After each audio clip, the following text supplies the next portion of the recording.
Édouard Bergeon, bonjour. Bonjour. Votre film Au nom de la terre a été un véritable succès, plus de 2 millions d'entrées. C'est un drame de société sur l'agriculture. Qu'aimeriez-vous que le public retienne de votre film, principalement?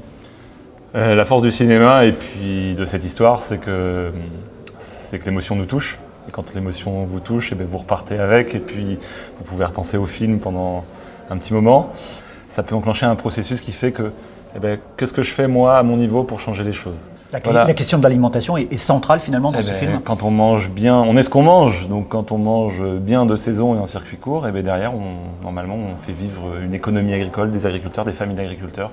Il y a quoi de mieux que d'aller retourner dans les fermes, retourner vers la terre et refaire du lien avec ceux qui nous nourrissent pour changer les choses et puis en même temps pour aider cette transition agricole et écologique.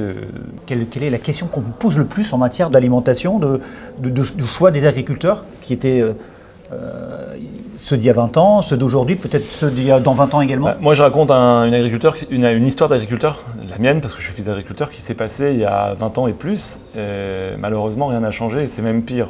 Quand on voit les chiffres, un agriculteur se met fin à ses jours chaque jour en France.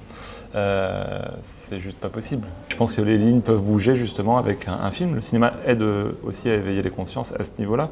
Pour finir, un mot justement sur la région qui a accueilli le tournage de ce film, les Pays de la Loire, la Mayenne, la Sarthe. Les Alpes-Mancelles. J'ai tourné dans les Alpes-Mancelles, là où j'avais tourné déjà des magazines pour France 2. J'avais beaucoup aimé cette région avec ses vallons et puis ses perspectives. Chez Vincent et Valérie Barret, qui venaient d'acheter cette exploitation agricole pour installer leur fils. Donc elle était quasiment vide, cette exploitation. La maison était vide, les bâtiments, on pouvait travailler assez facilement dedans sans avoir les contraintes quotidiennes de l'activité d'une ferme. Et c'est pas tous les ans qu'il doit neiger en Mayenne, mais on a réussi à la capter pour ce film et ça donne vraiment une sublime fresque et une sorte de western. On a tourné un western en Mayenne, en Pays de la Loire, et j'en suis très heureux. Merci Édouard Bergeon. Merci à vous.